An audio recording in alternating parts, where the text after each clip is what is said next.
Eh bien, bonjour tout le monde. Nous continuons donc ce voyage à travers ces nouveaux cofacteurs métalliques que j'essaye de vous faire découvrir, des résultats donc récents, avec des découvertes donc de systèmes enzymatiques qui comportent des cofacteurs métalliques étonnants, nouveaux, et qui évidemment demandent toujours plus de caractérisation. Et bon, je ne vais pas très vite, je pensais avoir fini sur les cofacteurs organométalliques et je voudrais parler encore d'un autre exemple. Donc à nouveau, quand je parle de cofacteurs organométalliques, je parle de ces systèmes que j'ai déjà présentés. C'est une dia que j'ai présentée la dernière fois, à laquelle j'ai rajouté ce site métallique que j'ai détaillé, qui est le site métallique d'une hydrogénase à fer. Donc, organométallique, c'est-à-dire qui implique, pour simplifier, des liaisons métal-carbone. Et donc, voilà un certain nombre d'exemples, je n'y reviens pas. Ceux qui n'ont pas assisté au cours précédent peuvent y revenir. Et ceci était donc le dernier exemple d'un nouveau cofacteur organométallique qui a été découvert dans une protéine, dans une enzyme, avec, vous voyez, ces liaisons fer-carbonyle et fer-carbone d'un groupement formyle ici sur ce ligand pyridinol. Une découverte tout à fait intéressante et récente aussi, c'est un cofacteur à base de nickel qui a été découvert, vous voyez, il y a quelques années, en 2015. C'est un système c'est un cofacteur qui appartient à une enzyme qui s'appelle la lactate racémase, LARA, qui catalyse, vous voyez, cette réaction d'interconversion entre un isomère L et un isomère D du lactate. Et c'est assez intéressant de voir que cet exemple où un cofacteur nouveau, organométallique, a été en particulier découvert grâce notamment à une combinaison de méthodes spectroscopiques, cristallographiques, et très spécifiquement, lorsque cette protéine a été cristallisée, une densité électronique est apparue dans le site actif. Et vous voyez, à partir d'une densité électronique, construire une structure moléculaire, ce n'est pas évident. C'est pourtant ce qui a été fait dans ce travail, vous voyez, qui a été publié dans Science en 2015. Évidemment, il n'y a pas que la densité électronique, parce que vous comprenez bien qu'on peut y mettre des tas de choses dedans. Mais il y a eu aussi un très gros travail de spectrométrie de masse. Et en tout cas, le résultat, c'est que dans cette enzyme, on a ce cofacteur tout à fait particulier, avec un ligand qui est un pyridinium, vous voyez, mononucléotide, qui a deux fonctions soufrées, un thiocarboxylate et un thioacétamide, parce que ici vous avez un lien avec la protéine grâce à une lysine, vous voyez, cette lysine 184 ici, qui crée un lien avec le ligand organique pour faire à travers ce lien thioacétamide. Et l'atome métallique est un atome de nickel. Il n'y a pas énormément de métalloenzymes à nickel, il y en a quelques-unes, la plus connue étant l'uréase, mais vous avez vu qu'il y a des hydrogénases qui contiennent des atomes de nickel, il y a des CO déshydrogénases qui contiennent des atomes de nickel, mais disons qu'il n'y a pas un très grand nombre d'enzymes à nickel. En voilà donc une nouvelle. Et vous avez donc, voilà pourquoi on définit ce cofacteur comme un cofacteur organométallique, parce que vous avez une liaison nickel-carbone avec ce groupement phényl.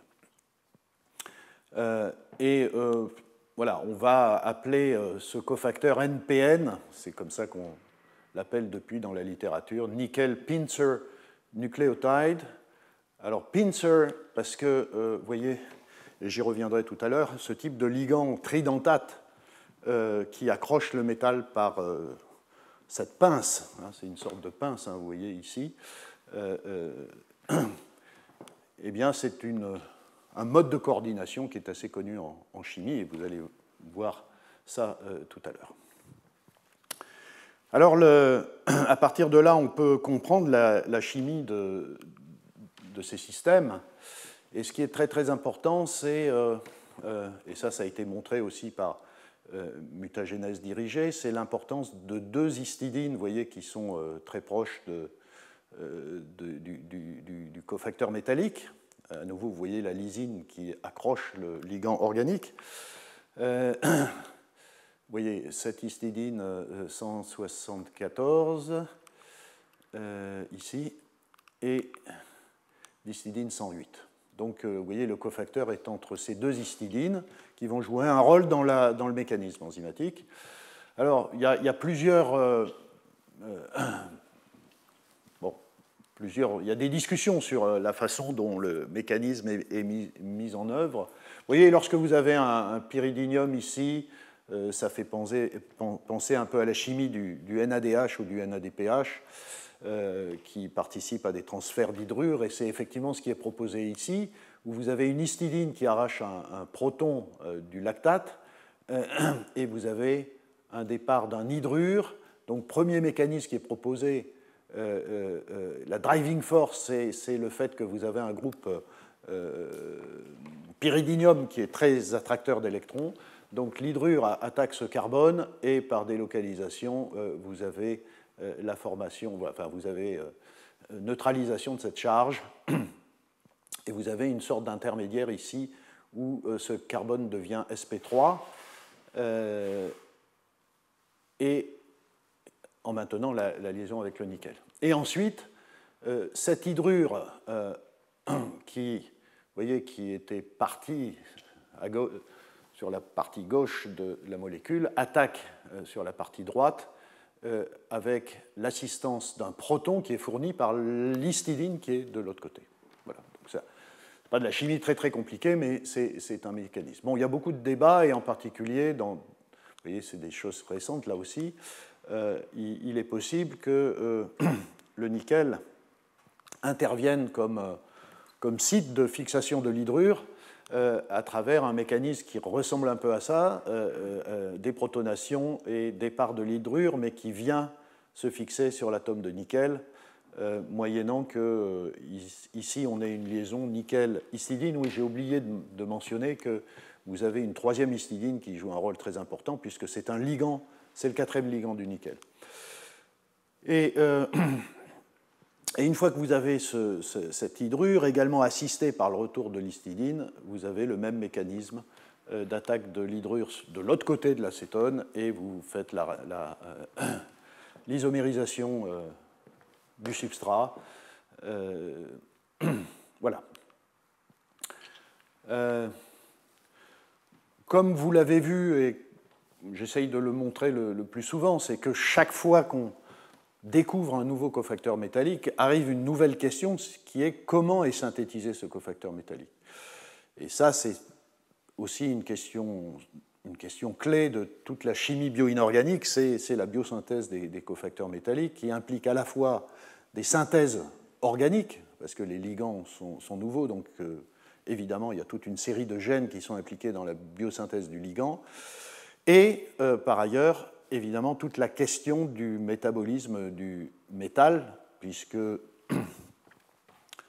à un moment donné, il faut que l'atome métallique soit délivré spécifiquement à la cible protéique, et ceci passe le plus souvent, c'est des choses qui sont encore assez mal connues, ceci passe le plus souvent par un système protéique qui spécifiquement collecte l'atome métallique et le délivre spécifiquement à la cible.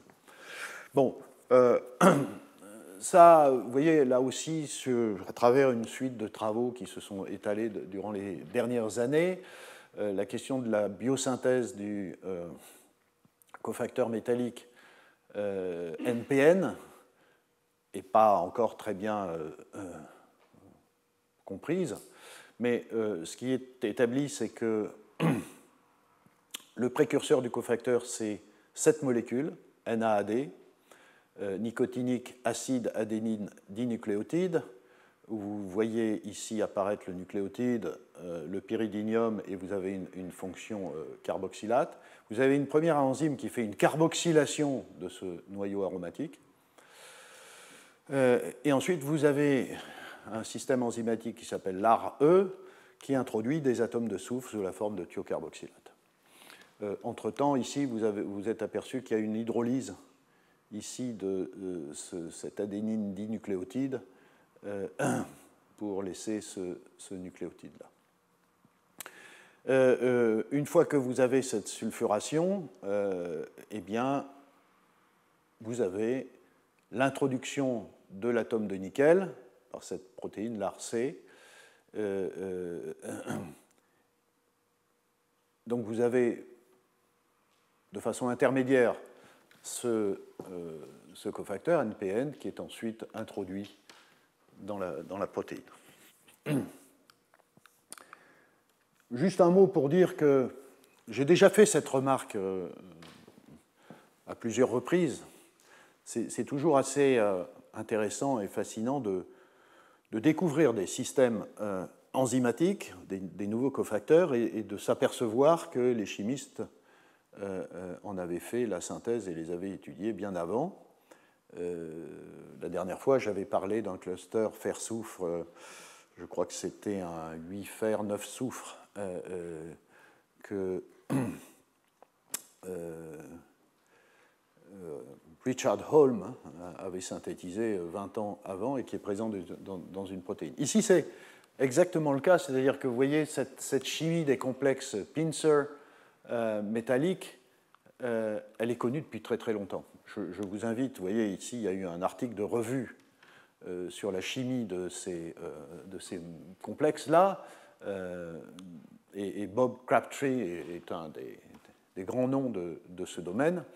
Et vous voyez qu'il y a une très grande quantité de complexes qui ont été étudiés à travers toutes sortes de structures. Ici, je ne rentre pas dans le détail, mais en gros, avec une structure de ce type-là, vous avez un très grand nombre de possibilités de modifier la structure électronique et les propriétés stériques du ligand, de sorte que vous pouvez contrôler la réactivité du catalyseur. Enfin, je dis du catalyseur parce que le plus souvent, ces complexes sont utilisés pour faire de la catalyse. Donc, vous voyez que vous pouvez alors, agir sur cet atome X. Le plus souvent, c'est du carbone. Là, on est dans la partie organométallique. Ça peut être un azote, c'est-à-dire une pyridine. Ici, vous pouvez y mettre un peu tout ce que vous voulez. Vous allez évidemment agir sur les propriétés électroniques de ce ligand. Là aussi, vous avez la possibilité de faire tout un tas de choses avec des bras plus ou moins longs, avec des hétéroatomes, hein, vous voyez, des atomes d'oxygène ou d'azote. Et puis là, évidemment, il vous faut des atomes qui coordinent le métal. Ça peut être, vous voyez, du phosphore, de l'azote, de l'oxygène, et vous voyez que dans l'enzyme, c'est du soufre. Donc il y a tout un tas de possibilités, et voilà toutes les molécules, toutes ces structures-là, je ne rentre pas dans le détail, mais avec toutes sortes de combinaisons que d'ailleurs vous trouverez dans cet article de revue. Et oui, donc vous voyez ici, juste c'est un exemple, mais il y en a des dizaines et des dizaines d'exemples d'un complexe hydrure d'iridium ici qui est Pincer, qui est capable de catalyser des réactions de déshydrogénation ou d'hydrogénation. C'est des choses assez classiques dans cette chimie-là. Mais il y a évidemment beaucoup de choses qui sont développées avec ce type de ligand. Bon, enfin, voilà, c'est intéressant de voir que la nature a aussi compris l'intérêt de ces ligands-là, et voilà donc un cas d'un ligand pincer dans un système enzymatique. Et à partir de là, très très récemment, vous voyez donc la découverte et la compréhension du NPN chez la lactate racémase, c'est entre 2015 et 2018, et immédiatement, c'est une démarche que j'ai beaucoup développée dans mes cours, c'est cette démarche de chimie bio-inspirée, et en effet, vous pouvez, vous voyez, dans des articles extrêmement récents, et le plus récent étant cet article en 2019, où les auteurs ont essayé, bien sûr, vous reconnaissez tout de suite, de synthétiser une molécule qui ressemble au cofacteur métallique dans la lactate racémase, avec des ligands thiocarboxylates, avec ce pyridinium. Et évidemment, c'est un modèle structural qui est plus proche que ce qui avait été fait en 2017, qui était une première approche. Mais il n'y avait pas d'activité racémase. Et dans ce cas-là, je ne rentre pas dans le détail, mais ce qui est publié dans ce travail, c'est la démonstration que ce type de structure, en effet, est assez doué, disons, pour faire de la racémisation de lactate, ou d'hydroxyacide. Et bon, vous retrouverez les résultats. Donc, dans cet article, et donc, voilà, ce type de structure a été choisi par la nature pour faire ces réactions de racémisation. L'intérêt, et je termine là-dessus, l'intérêt d'un système biomimétique, vous le savez, la démarche, elle est dans les deux sens, c'est-à-dire que le système enzymatique et la connaissance du système enzymatique, je redis des choses que j'ai dites 1000 fois, mais tant pis. La connaissance d'un système enzymatique permet de proposer aux chimistes des voies de conception et de synthèse de nouvelles molécules par bioinspiration, mais à l'inverse, l'outil moléculaire simple, synthétique, permet aussi de comprendre, par exemple, un certain nombre de choses en termes de mécanismes. Et c'est ce qui est fait ici à travers des travaux expérimentaux et également théoriques qui ont ici pu montrer que, vous voyez, si on compare un mécanisme ici où l'hydrure attaque le carbone qui est fixé sur le nickel, ou à un processus dans lequel l'hydrure vient sur le nickel, vous vous souvenez donc de cette discussion mécanistique entre les deux possibilités, grâce à ce petit modèle et à des calculs théoriques, on montre qu'il y a une très très grosse différence entre le chemin, vous voyez, C1, C2, C3, TS, voilà celui-là, et le chemin à partir du nickel-hydrure C5, C6. Vous voyez ici. Donc celui-là a des énergies très supérieures, de sorte que, voilà, ici, évidemment, c'est une façon de proposer que ce qui est plus favorable, c'est un mécanisme à travers l'hydrure qui attaque sur le carbone. Voilà le type de chimie qui peut être développé. Dernière chose dans ce domaine-là dont je voudrais parler.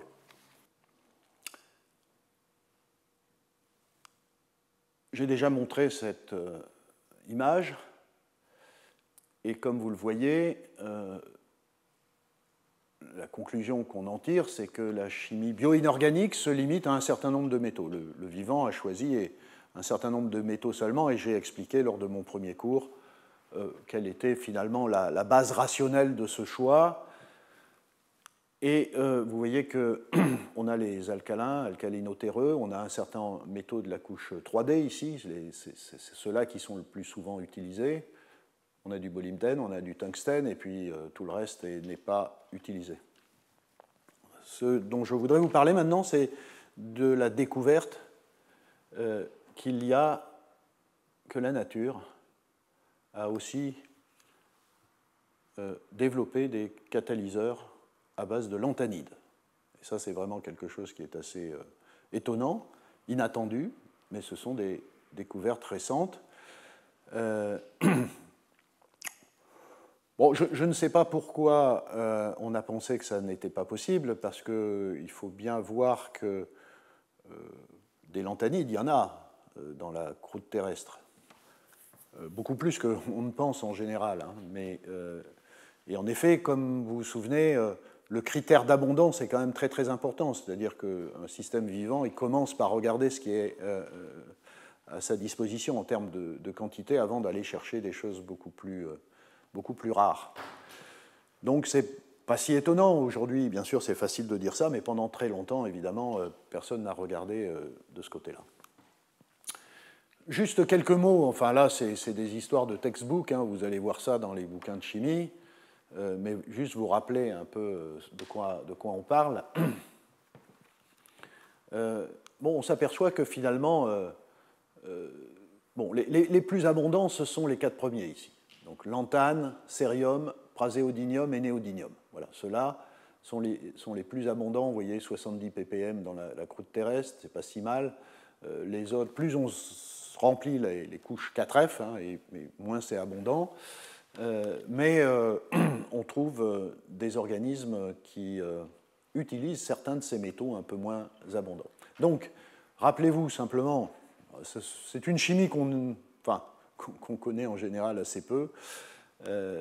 Donc, la configuration électronique de tous ces ions métalliques, c'est une couche 4F incomplètement remplie. Alors, une première remarque, c'est qu'au niveau du métal lui-même, hein, le métal ce sont en général des métaux très réducteurs, donc avec des potentiels très négatifs, et donc ils n'existent pas sous forme métallique, hein, en gros, dans l'atmosphère oxygénée terrestre, ils existent sous forme d'ions, et donc je ne parlerai plus de métal, chaque fois que je parlerai de lanthanide, je parlerai d'ions, et comme je l'ai dit, ce sont des métaux plus abondants qu'on ne le pense. Le cérium est le 26e élément dans la liste d'abondance, ce qui n'est pas si mal. Voilà, alors, la chimie en solution, c'est des ions plus 3. Voilà. Ce sont des ions trivalents, les plus stables. Et simplement, je ne vais pas rentrer dans le détail, mais voilà. L'effet des électrons F sur le noyau est très faible, de sorte que, en fonction du nombre d'électrons que vous avez sur cette couche F, vous n'avez pas beaucoup de différence. Donc, les électrons F impactent très peu les propriétés chimiques. De sorte que les ions dont on parle, c'est d'abord des ions durs. C'est-à-dire que ce sont des ions qui aiment un environnement chargé, négativement, oxygéné, et donc on verra souvent des ligands oxygènes. Ce sont des très bons acides de Lewis, par leur charge en particulier, et ce sont des ions de très faible solubilité, donc on les trouve sous forme d'hydroxyde, de carbonate, de phosphate, enfin, etc., etc. Une autre chose, à cause de, et ça c'est très très important, c'est ce qui fait une des caractéristiques de la chimie de coordination des lanthanides, c'est le fait qu'en raison de cet effet faible de la couche 4F, il n'y a pas de champ de ligand. Et donc, vous pouvez rajouter tout ce que vous voulez. Il y a un moment donné, il y a une limite stérique, hein, mais vous pouvez rajouter tout ce que vous voulez comme ligand. Donc, ce sont des complexes dans lesquels on a des nombres de coordination qui peuvent être très, très élevés. Et vous pouvez, au cours d'une réaction, enlever un ligand rajouté sans que ça change beaucoup l'énergie du système. Donc, ce sont des ions qui ont une très grande flexibilité de coordination, une très grande labilité. Et ça, du point de vue de la catalyse, d'une certaine façon, c'est assez intéressant, puisque la catalyse consiste assez souvent, lorsque ça implique des complexes de chimie de coordination, à enlever des ligands pour mettre un substrat, puis enlever un produit qui est remplacé par un ligand, enfin, etc. Donc tout ça est assez aisé dans le cas de ces complexes de lanthanides. Donc c'est quand même une chimie qui n'a rien à voir avec ce qu'on a l'habitude et que j'ai eu l'habitude de discuter avec le fer, le zinc, le cuivre, qui ont des règles de coordination beaucoup plus strictes. Donc là, plus grande liberté. Et donc vous allez voir, le plus souvent, on a un très grand nombre de coordinations. Voilà. Les lanthanides, pour terminer cette présentation très générale, les lanthanides, ce sont des composés qui sont très très étudiés aujourd'hui parce que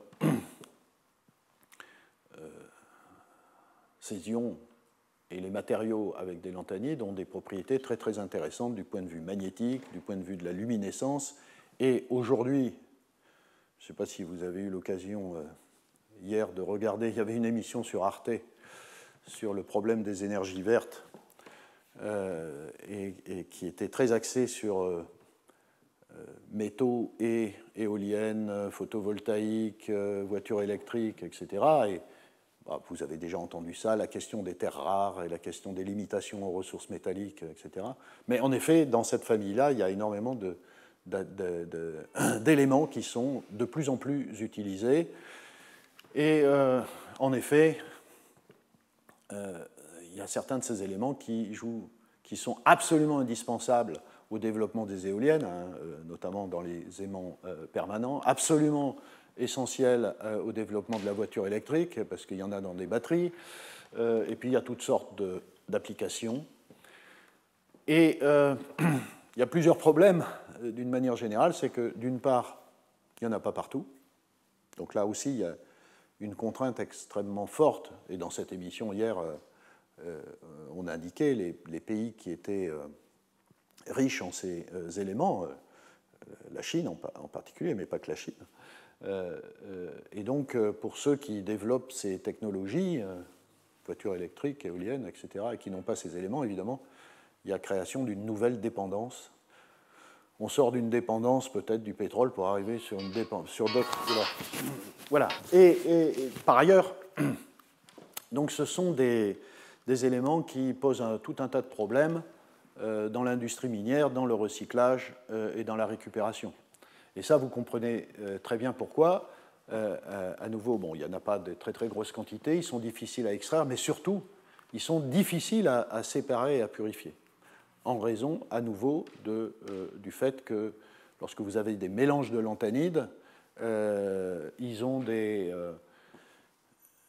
si on les compare les uns aux autres, ils ont des différences de rayons ioniques et des différences d'affinité de ligands, à nouveau, parce qu'il n'y a pas de champ de ligands, qui font que c'est très difficile de mettre en place les technologies de séparation et de purification. Donc là, il y a un vrai sujet.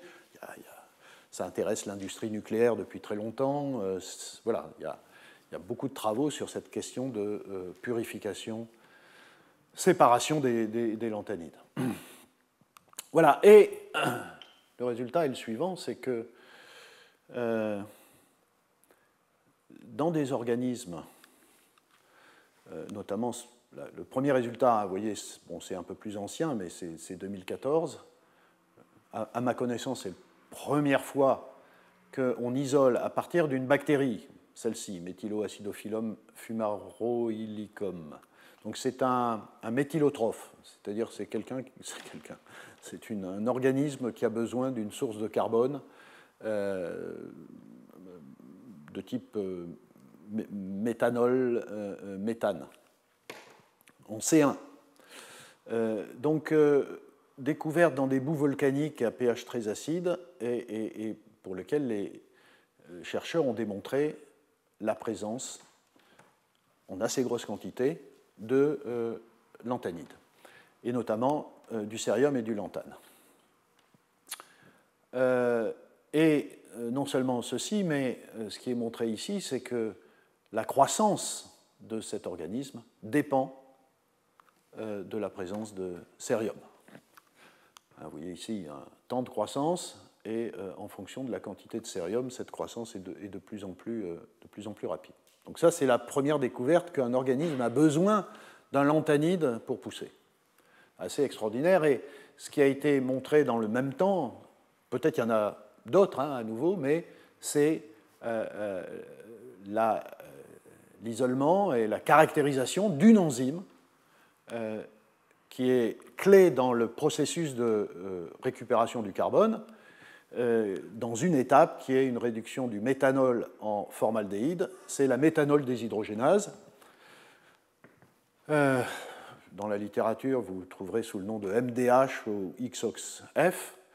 Et voilà la structure aux rayons X, voilà le site actif. Et ici, vous avez la méthanol déshydrogénase. Et voici donc le site actif.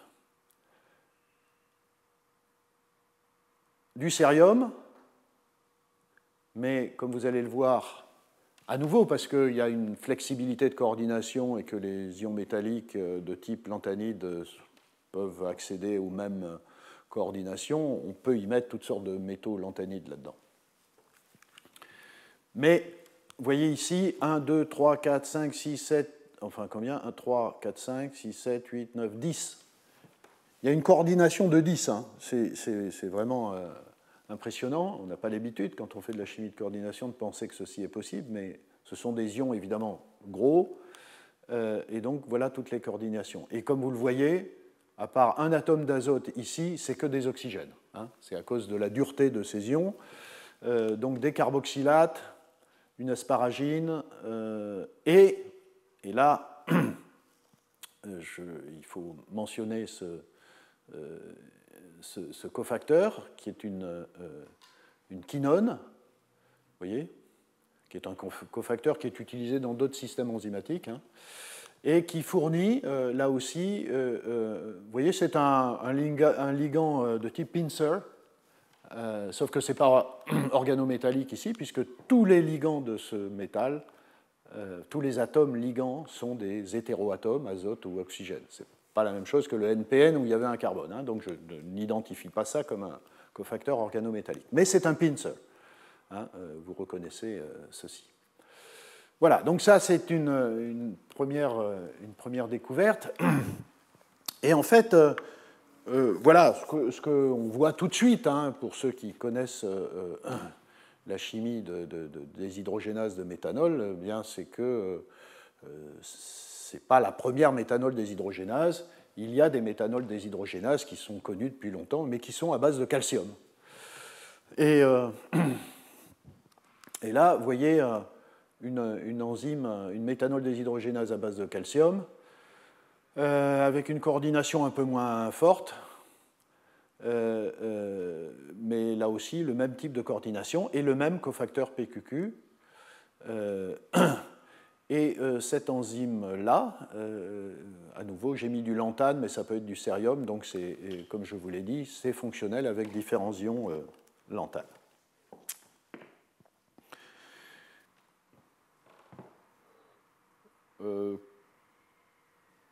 Oui, que dire de plus là-dessus? Bon, à partir de là, vous voyez des résultats plus récents ont montré qu'il n'y avait pas que dans cet organisme-là, et il y avait d'autres méthanols déshydrogénases qui fonctionnaient avec différents types d'ions, europium, lanthane, etc., et avec tout le temps le même type de structure que vous reconnaissez ici, avec toujours ces aspartates, glutamate, asparagine et PQQ.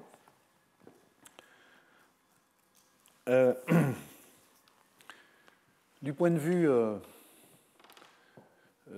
vue du mécanisme, ce qui est proposé, c'est évidemment que la clé, parce que vous voyez, c'est une réaction donc d'oxydation, hein, de cet alcool en aldéhyde. C'est une réaction d'oxydation. Et évidemment, ce qui est proposé pour le moment, c'est que vous avez ici un groupement quinone, orthoquinone, qui est l'accepteur d'électrons, donc l'oxydant. Et donc la première étape est une oxydation du méthanol en aldéhyde. Le méthanol réduit la quinone, et donc vous voyez que vous avez ici l'équivalent d'une hydroquinone. Et ensuite, vous avez pour que ça cycle, il faut évidemment que cette hydroquinone soit oxydée en quinone, et ça c'est proposé, enfin, c'est assez clair qu'il y a des systèmes enzymatiques qui catalysent l'oxydation de cette hydroquinone en quinone. Ce qui est proposé ici, c'est que ce soit des cytochromes oxydés. Ce n'est pas tellement étonnant. Là, on travaille à des potentiels redox, vous voyez, qui ne sont pas très élevés.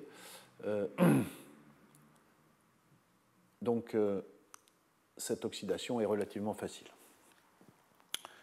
Voilà, pour aller un peu plus loin, donc là aussi, beaucoup de discussions de mécanique. Je ne veux pas rentrer trop dans le détail, mais voyez comment ça se passe.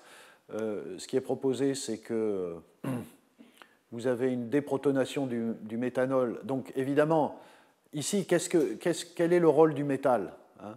Vous voyez que ici, le métal n'est pas un site dans lequel on va avoir de la chimie redox. La chimie redox, elle se passe sur le ligand, d'où l'importance de ce ligand. C'est une chimie redox basée sur le ligand, mais le rôle du métal ici, c'est essentiellement un rôle d'acide de Lewis qui renforce le caractère électrophile de ce carbone, qui est, enfin de tout le ligand d'ailleurs, qui est accroché à cet ion métallique, qui est un très gros acide de Lewis, donc qui polarise à mort les liaisons. Et donc ici, vous avez une attaque, donc déprotonation du méthanol grâce à cet aspartate. Vous avez une attaque de ce carbonyle pour donner cet intermédiaire. Et ensuite, par toute une série de transferts de doublés, vous avez relargage de l'aldéhyde ici. Ici, vous avez une structure avec le méthanol dans le site actif. Ça, c'est un autre mécanisme, mais bon, en gros, ce n'est pas la peine de rentrer dans le détail. Ce que vous devez retenir ici, c'est le fait qu'on a une chimie centrée sur le métal, sur le ligand, et que le métal joue un rôle de polarisation de liaison, d'activation du ligand organique redox. Voilà. En fait, il y a des organismes dans lesquels on a les deux. On a des méthanols déshydrogénases à calcium et des méthanols déshydrogénases à lanthanide. Et donc la question s'est posée, est-ce qu'il y a des conditions particulières pour utiliser l'une et l'autre? Et en effet, donc, ces organismes-là, en effet, donc, oxydent le méthanol en aldéhyde à travers donc, cette chaîne de transfert d'électrons. Tout à l'heure, je vous ai dit qu'il y avait un cytochrome qui était l'accepteur d'électrons, puisque vous voyez, le méthanol donne des électrons à travers cette enzyme-là qui utilise donc une quinone, un cofacteur organique redox activé par le métal, accepteur d'électrons, mais lui-même, une fois qu'il est réduit, il faut qu'il transfère ses électrons. Et ce qui est proposé, c'est qu'il y a une oxydase terminale qui récupère ces électrons. Mais le mécanisme est le même pour une enzyme à calcium. Et en fait, l'idée qui prévaut aujourd'hui, c'est que cet organisme qui a vraiment besoin de ce carbone, et donc d'avoir une méthanol déshydrogénase fonctionnelle, eh bien, profite de tout ce qui est possible pour ne pas se retrouver en défaut d'activité méthanol déshydrogénase. Et donc, dans des situations, et c'est ça qui est montré ici, c'est dans des situations de déficience en calcium dans le milieu de culture, il suffit de très peu de lanthanide pour déclencher la biosynthèse de la méthanol déshydrogénase à lanthanide, et donc de passer, et c'est ce qui est appelé aujourd'hui le switch lanthanide, c'est de passer d'un système dépendant du calcium à un système dépendant du lanthanide pour faire la même réaction.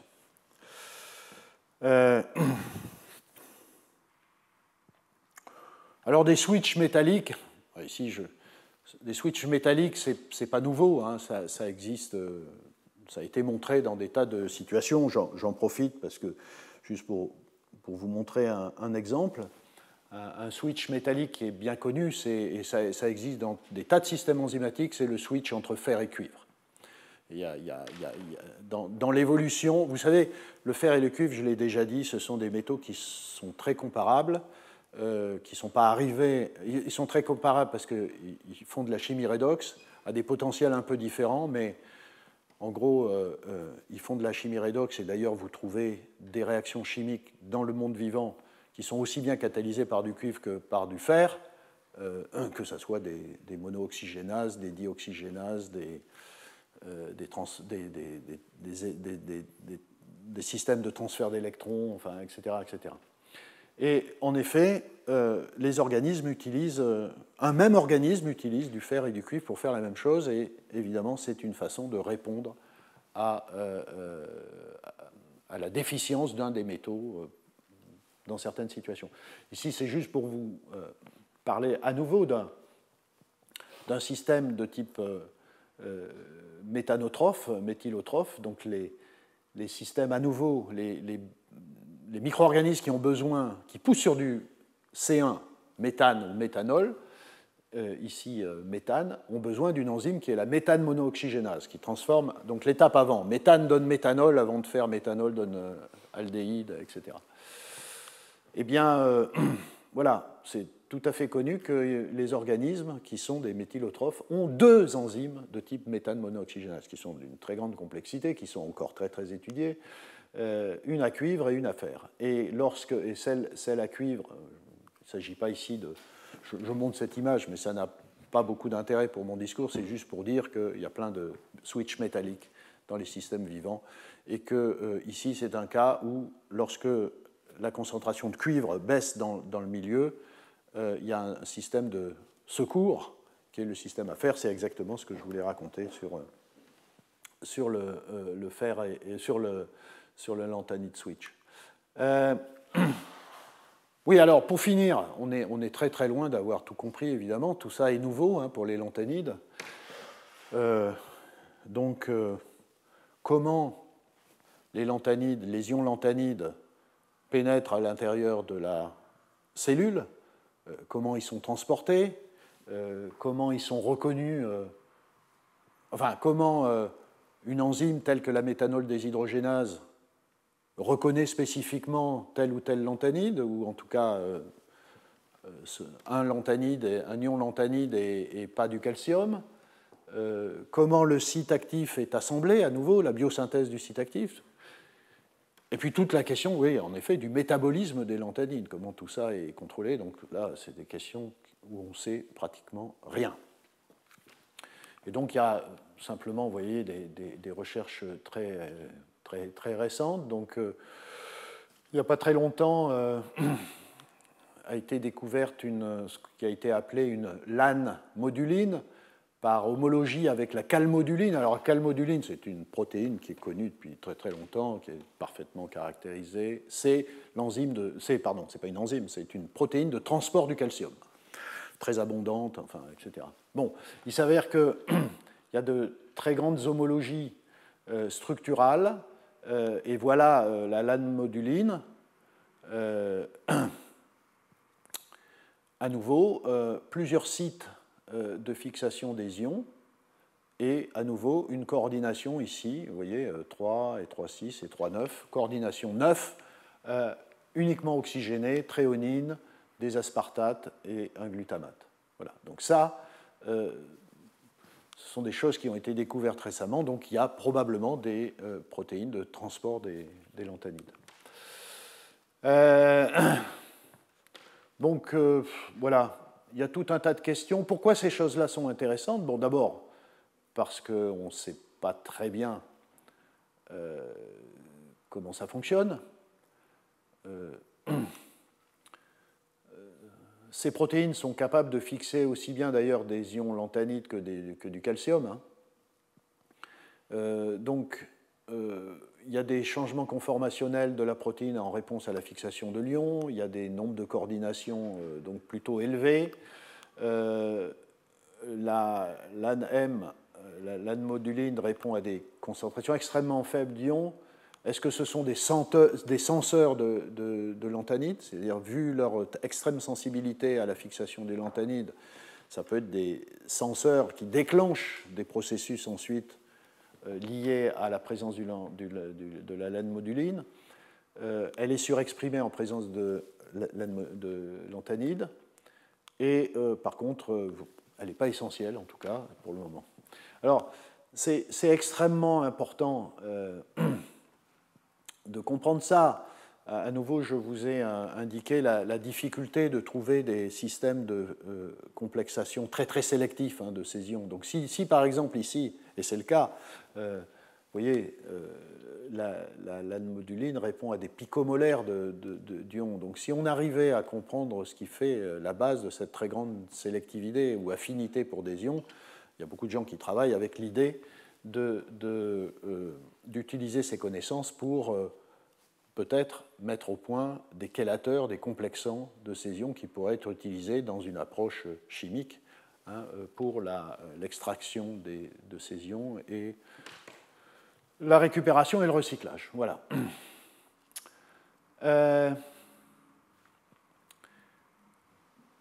Dernière chose, c'est que oui, se pose la question de savoir si, comme pour le fer, vous avez aussi, pas simplement des protéines, mais des petites molécules qui fixent ces ions. Pourquoi la question se pose? C'est parce que dans le cadre du métabolisme du fer chez les bactéries, on sait que c'est comme ça que ça se passe. C'est-à-dire il y a ce qu'on appelle des sidérophores. Je n'ai pas eu trop l'occasion d'en parler, mais les sidérophores, ce sont des molécules organiques, des complexants, qui ont la particularité d'avoir une très très grande affinité pour l'ion ferrique, fer 3, beaucoup moins pour l'ion fer 2. Et donc ça a été dans... Enfin, moi j'ai travaillé sur ces choses-là il y a 30 ans. C'était des sujets qui étaient très, très développés il y a une trentaine d'années.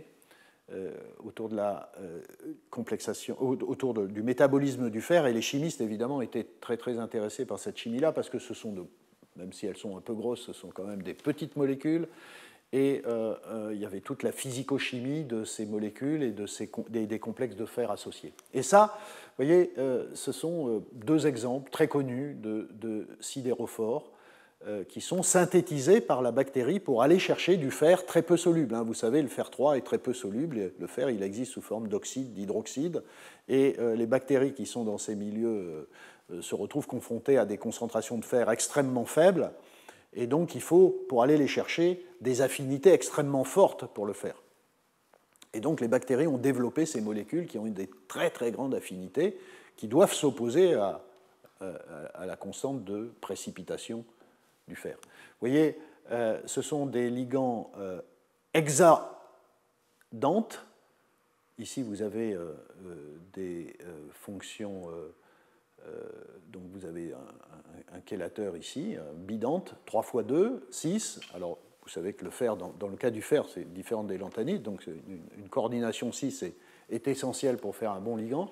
Ici, vous avez des catéchols. Ça, c'est des hydroxamates, excusez-moi, c'est des fonctions hydroxamates. Ça, c'est des fonctions catécholates, quand les protons ont disparu. Et donc, vous avez 3 x 2, 6 aussi pour faire des complexes octaédriques du fer. Donc ça, c'est des ligands de très, très grande affinité. Et il y a tout un métabolisme de cela, c'est-à-dire que les bactéries synthétisent ces molécules. Vous voyez, et ici, vous avez le ferrisidérophore. Elles attrapent le fer qu'il y a dans l'environnement, et puis à travers tout un cheminement complexe jusqu'à l'intérieur de la cellule, vous avez une libération du fer. On continue encore à discuter comment le fer, qui est si fortement fixé sur ces sidérophores, est finalement libéré. il y a tout un tas de récepteurs qui permettent, ici voilà, vous voyez un exemple de récepteur de ferrisidérophore, où vous avez le petit complexe qui va traverser ici ce récepteur, par exemple ici, pour passer dans le périplasme, et puis d'autres canaux membranaires pour délivrer le fer. Bon, tout ça, c'est très bien connu. Et donc, évidemment, aujourd'hui, un axe de recherche autour du métabolisme des lanthanides, c'est de se poser la question, est-ce qu'il y a aussi des sidérophores, enfin des lanthanophores, hein, parce que sidéro, c'est pour fer. Et donc, il y a cette idée que peut-être le métabolisme des lanthanides, il ressemble un peu à celui du fer, à savoir que peut-être il y a des molécules qui sont excrétées, c'est-à-dire synthétisées par la bactérie, excrétées, qui attrapent des lanthanides et ensuite qui pénètrent, puis ensuite qui sont transportées par quel mécanisme, on n'en sait rien. Ici, alors ici, c'est délivré à la méthanol déshydrogénase, ici il y a la lanemoduline, mais tout ça est très, très spéculatif. Donc il y a probablement tout un cheminement. Juste une chose, c'est, pour terminer, là aussi, chaque fois je vous montre un exemple, mais là aussi, les chimistes, dès qu'ils découvrent un nouveau système, ça déclenche une recherche de catalyseurs bio-inspirés. Et voilà, ici, il y a un exemple de ligand qui a été synthétisé, vous voyez, il y a peu de temps, en 2018, un ligand qui contient un groupement quinone. Et ce ligand, alors vous voyez, il y en a deux. Ce ligand est capable de fixer du lanthane, un ion lanthane. Et cette molécule, ce catalyseur, a la possibilité de catalyser l'oxydation d'un alcool en aldéhyde. Bon, je ne rentre pas dans le détail, mais vous comparerez la structure de cette molécule avec le cofacteur naturel. Bon, voilà. Donc, j'en ai terminé. J'ai essayé de... Enfin, j'en ai terminé sur cette partie-là. J'ai essayé de vous donner,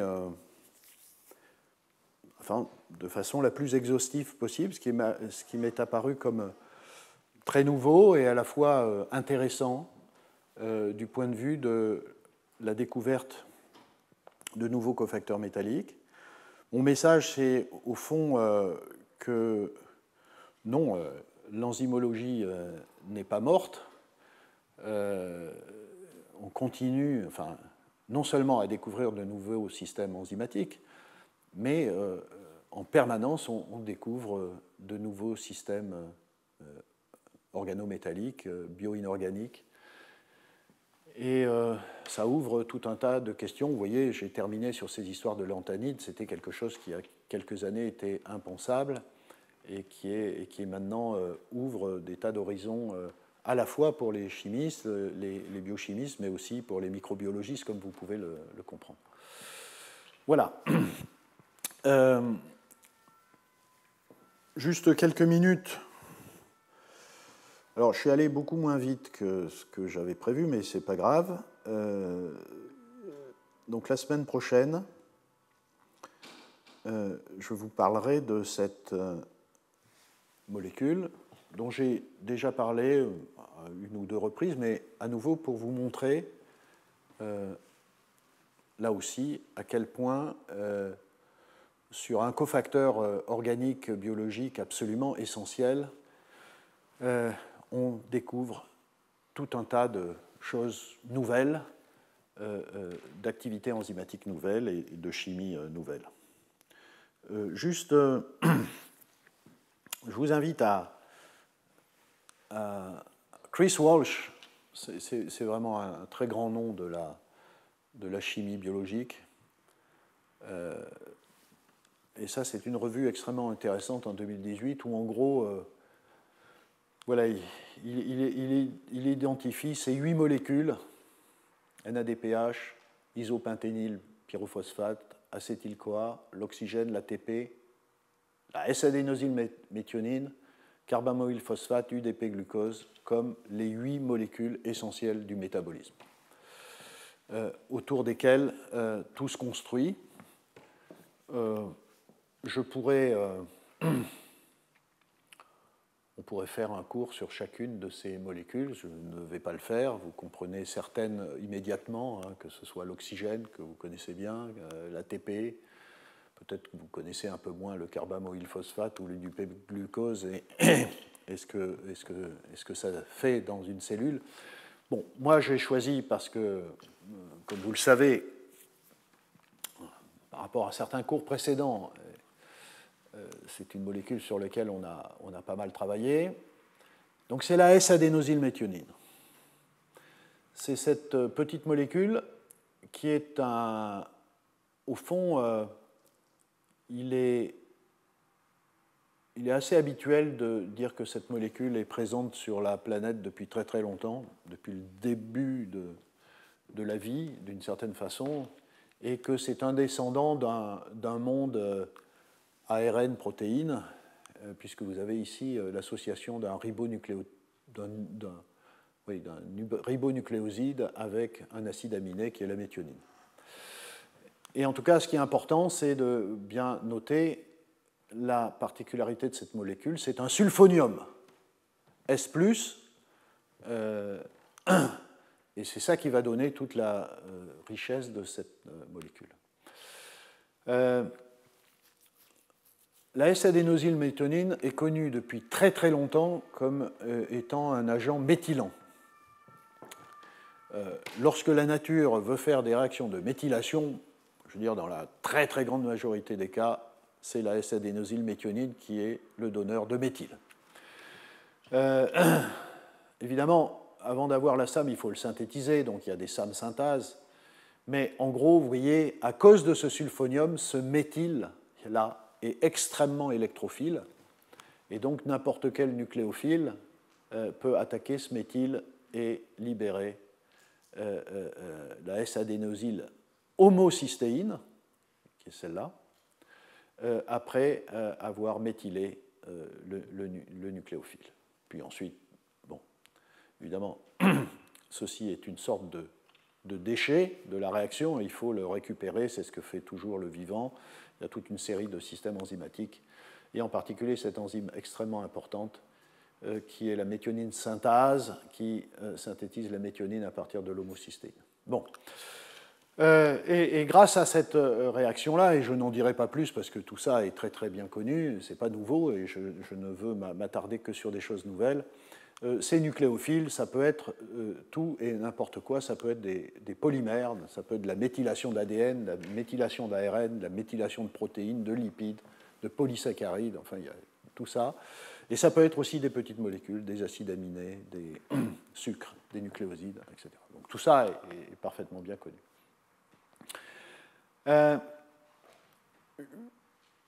En 2004, avec Mohamed Atta et Muliez, on avait découvert cette idée. Pour la première fois, on l'exprimait de cette façon-là, et que cette molécule, en fait, n'était pas utilisée que pour le méthyle. C'était une sorte de molécule genre, vous savez, comme le cochon, quoi. C'est-à-dire que tout est bon dans le cochon. On prend tout. D'ailleurs, on avait cité dans le papier à l'époque, alors le titre c'était Nothing Goes to Waste, et on avait cité cette chanson de Brassens, Tout est bon chez elle, il n'y a rien à jeter. Je ne sais pas si vous connaissez cette chanson. Tout est bon chez elle, il n'y a rien à jeter. Voilà. Et donc c'était un peu cette idée que cette molécule était absolument extraordinaire.